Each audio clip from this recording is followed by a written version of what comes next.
آج ہم نعت کی تشریح کریں گے۔ نعت کا پہلا شعر ہے: یتیمی جس نے پائی اس بلند اقبال کو دیکھو، کسی کے لال ہو تو آمنہ کے لال کو دیکھو۔ تشریح: اس شعر میں شاعر حضور صلی اللہ علیہ وآلہ وسلم کی زندگی کے ابتدائی دور کے بارے میں تذکرہ کرتے ہوئے کہتے ہیں کہ ہمارے پیارے نبی حضرت محمد صلی اللہ علیہ وآلہ وسلم کی پیدائش سے چند ماہ پہلے ہی ان کے والد حضرت عبداللہ وفات پا گئے۔ اللہ تعالیٰ نے آپ صلی اللہ علیہ وآلہ وسلم کو اس یتیمی کے باوجود بلند مقام اور بلند مرتبہ عطا فرمایا۔ نبی کریم صلی اللہ علیہ وآلہ وسلم کو وہ بلند مرتبہ اور مقام ملا جو کسی اور کو نصیب نہیں ہوا۔ قرآن کریم میں اللہ پاک فرماتے ہیں: ترجمہ: کیا اس نے آپ کو یتیم پا کر جگہ نہیں دی؟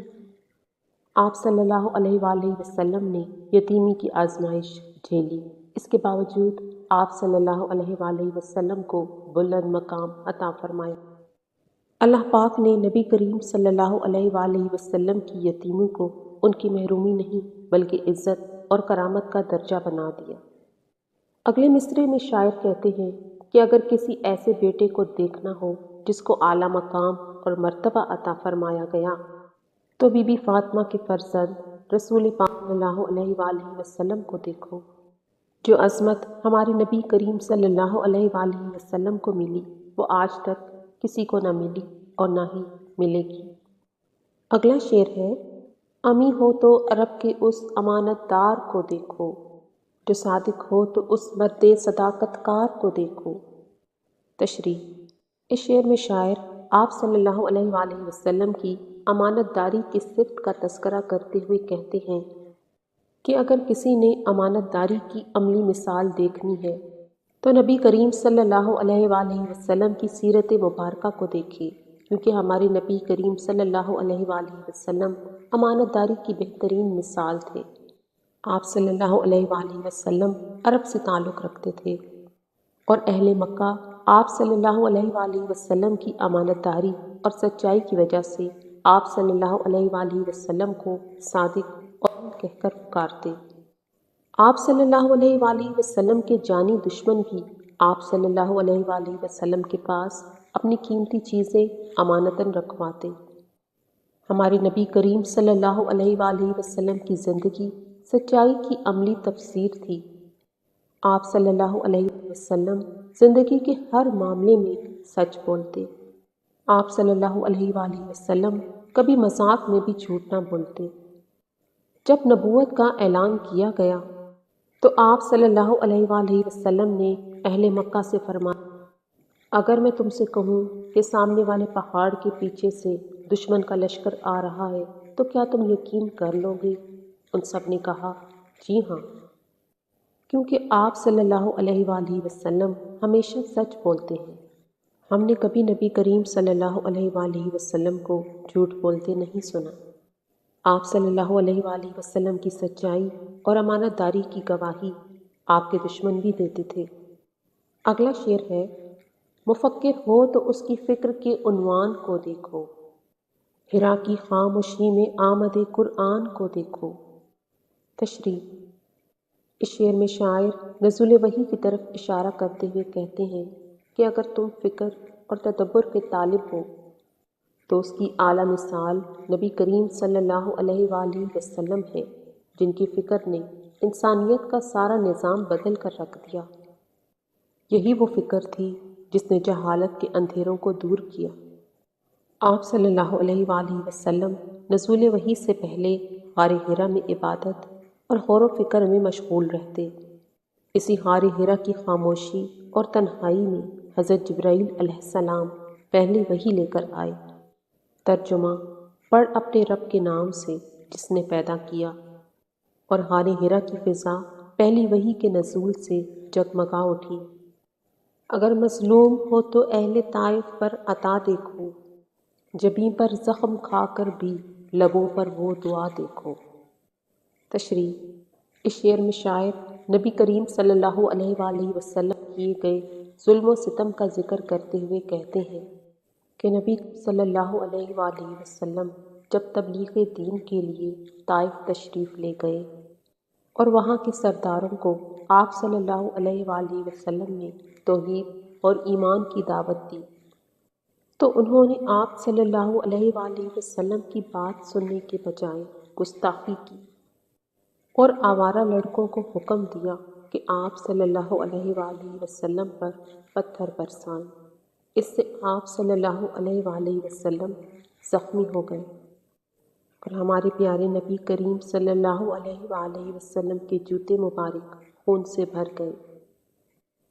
اس وقت حضرت جبرائیل علیہ السلام اللہ کے حکم سے نازل ہوئے اور عرض کیا، اگر آپ اجازت دیں تو میں ان پہاڑوں کو آپس میں ملا دوں تاکہ یہ کچلے جائیں۔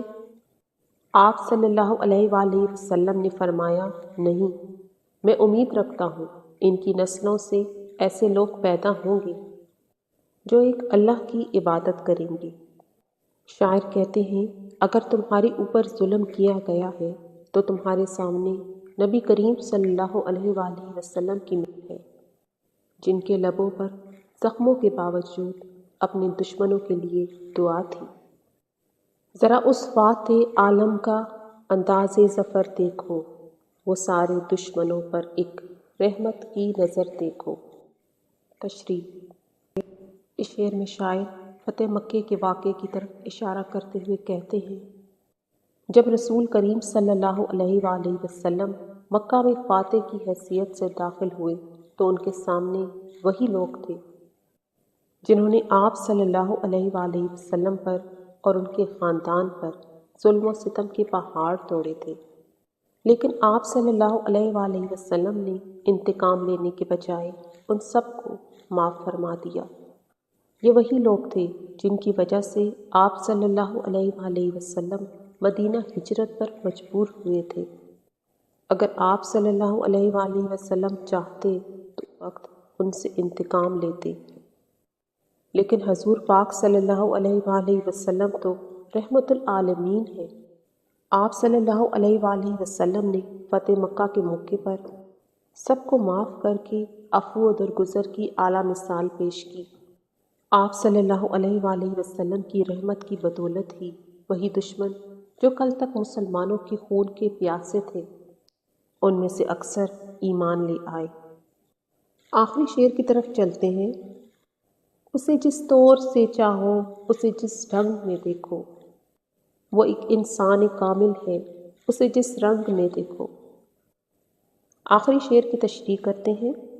اس شعر میں شاعر صحبہ اختر عقیدت مندانہ انداز میں آپ صلی اللہ علیہ وآلہ وسلم کی مکمل شخصیت کے بارے میں بتاتے ہوئے کہتا ہے کہ آپ صلی اللہ علیہ وآلہ وسلم کی سیرت کا کوئی بھی گوشہ دیکھ لو، آپ صلی اللہ علیہ وآلہ وسلم کا کردار ہر طرح سے بے مثال رہا ہے۔ اللہ پاک نے قرآن پاک میں فرمایا ہے، ترجمہ، یقیناً تمہارے لیے رسول صلی اللہ علیہ وآلہ وسلم کی زندگی بہترین نمونہ ہے۔ آپ صلی اللہ علیہ وآلہ وسلم عبادات و بندگی میں اپنی مثال آپ ہیں۔ آپ صلی اللہ علیہ وآلہ وسلم کا کردار بے مثال تھا، عفو و درگزر کی بہترین مثال تھی، عدل و انصاف میں کمال حاصل تھا، قیادت و حکمت میں بے مثال تھے، صبر و برداشت ان میں کمال کا تھا۔ غرض آپ صلی اللہ علیہ وآلہ وسلم کے کردار میں کوئی کمی نہ تھی۔ آپ صلی اللہ علیہ وسلم کی شخصیت کامل شخصیت ہے۔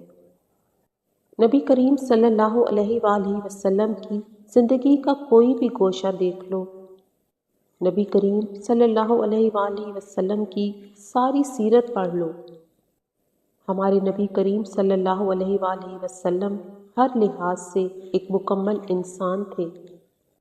آپ صلی اللہ علیہ وآلہ وسلم کی ذات مبارکہ میں وہ تمام خوبیاں موجود تھیں جو کسی بھی مکمل انسان میں ہونی چاہیے۔